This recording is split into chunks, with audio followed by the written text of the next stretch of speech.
So I know I was explaining this to you, but I feel like I was kind of like late to the game with social media and Instagram. Now we're learning now with TikTok that you got to get on these platforms early if you want to grow. But so I can't remember when Instagram actually came out, but I know I got it when I was in high school. Mm-hmm. And I was like very against it at first. I was like, what am I going to post? Like, why would I just post a picture of myself? I was like, this is so weird. I don't know. I was like sketched out by it. I was like, this is strange. I don't want to put pictures of myself on the internet. But I also grew up modeling, so it's like I had photos of myself. I don't know. It was just like a weird thing. And then I got it. Started posting on it, and the whole, I guess, influencer part of it came about when I bought a bathing suit from a brand called Triangle. Bought a suit. Remember Triangle. Yep, very big back in the day. And so bought a suit, posted on Instagram, and the brand saw it, and then they reached out to me, and they were like, hey, can we like send you more suits? And if you post pictures, we'll repost them.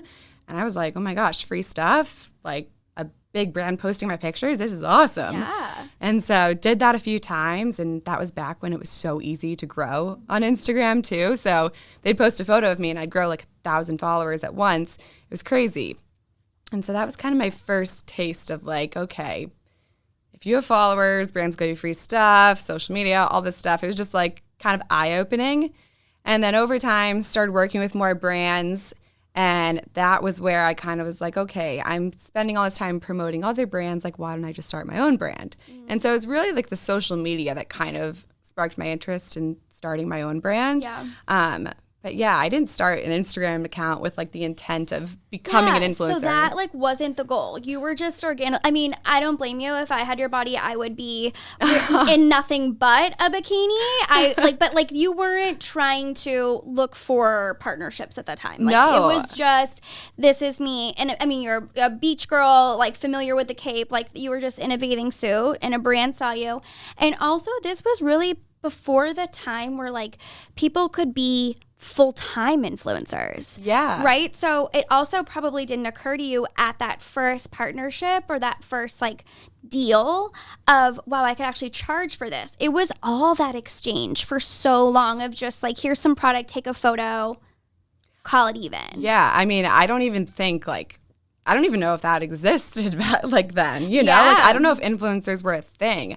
I mean, maybe it was like the very beginning of it, because I feel like I remember like Helen Owen. I don't know if you know what that is. Yes. Like, yeah. I feel like she was probably one of the first like really big girls for Triangle. Mm-hmm. So like maybe it was just starting out then, but I think it was never like a thought that crossed my mind. Yeah, yeah. And I feel like even then when it first started, like I feel like you still had the mindset that, oh, you have to have millions and millions of followers to ever turn this into like a business, you know? Yeah, it's so true. Yeah. Okay, so now you've been doing this for a little bit. You're getting comfortable. You learn the ropes. And it dawns on you, why am I not doing something of my own, creating something of my own, instead of just continuously promoting these other brands? So you thought, I want to start my own company. Yeah. Insert Molly J, the label. And what is it for people at home if they're not familiar? Yeah, so it's a designer swimwear brand, and now we also have activewear. So it's kind of just your all-inclusive women's lifestyle brand. Yeah. And during the pandemic, you also had men's bathing suits, men's swimwear, and a little bit of loungewear. Yep. Is the activewear fully out now? Or Yeah, I actually just launched. So the like two-piece, the skirt and the top just launched like a few days ago, and then the dresses just launched today. So I haven't even like promoted that they're out yet. I literally just like sneaky like put them on the website, and I'm like, if anyone notices. I like that. I have like content that I'm gonna use to promote them, but yeah, I made them live today. That's so exciting! Congratulations! Yeah, thank you.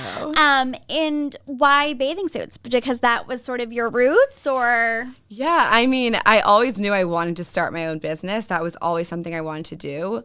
And I think even with social media, even though I was growing on there and I knew I could turn that into a business, the thing with social media is like you don't control it and you don't own it. So it could be gone tomorrow, you know? Like my account could get banned or it could get hacked, and like then that whole piece of your income is gone.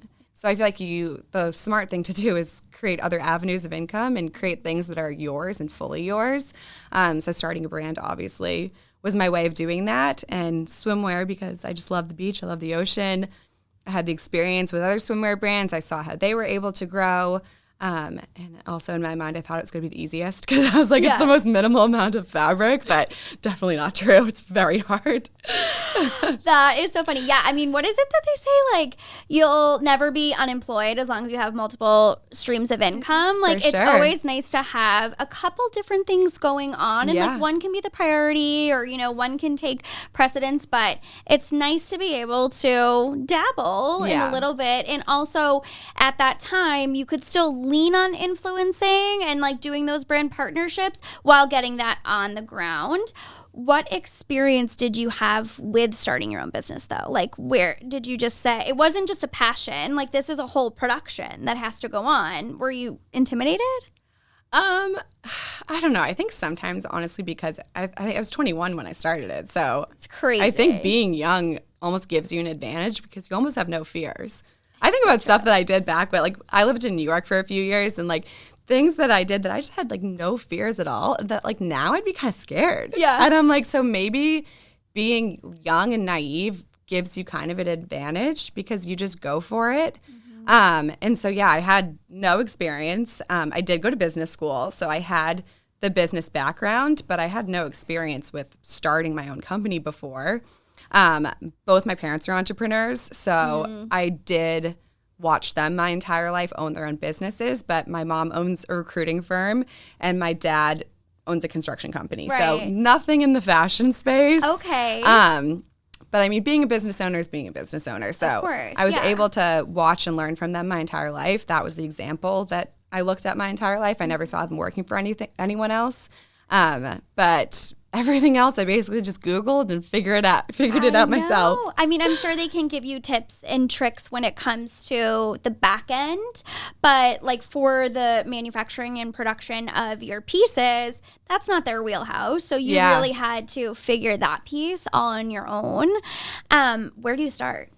Literally Google. Like Google. So just Googling, like, are you Googling materials, how sizing works? Literally, like how to start a brand. Like I think, because think about it, like I had no one in my life that had ever started a brand before. There was no one I could go ask. So I used the internet, and that's like the beautiful thing about the age we live in right now is that we have everything accessible at our fingertips. Like there's no excuse for not being able to do something, I think, nowadays. Totally. Like you can figure it out.